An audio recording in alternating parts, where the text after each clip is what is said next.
Troisième vitrail, et nous voilà en 1226, au moment du sacre de Saint-Louis.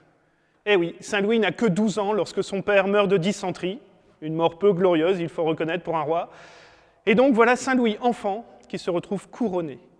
Alors une situation assez compliquée, puisqu'il va devoir faire face aux rébellions des barons, et heureusement, grâce à sa mère, il arrivera à réchapper à des attentats qui tenteront de le tuer. Et donc voilà Saint-Louis qui se retrouve à Reims pour le sacre, où on va lui remettre plusieurs symboles.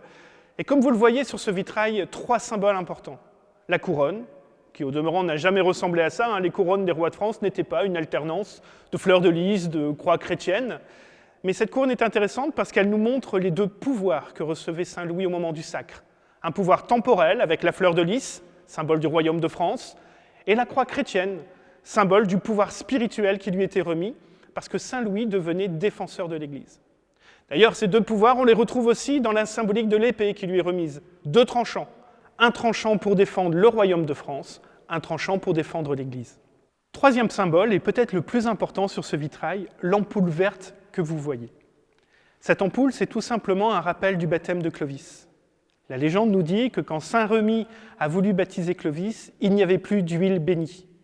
Et la tradition nous raconte que, directement venant du paradis, une colombe aurait apporté une huile bénie par Dieu lui-même. Et c'est pour ça que les rois de France allaient à Reims pour utiliser cette même huile. Vous imaginez quand même bénie directement de Dieu.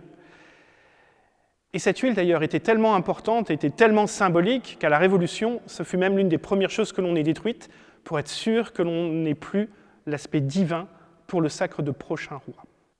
Quand vous regardez enfin ce vitrail, vous voyez au niveau du décor tout simplement la symbolique des cathédrales.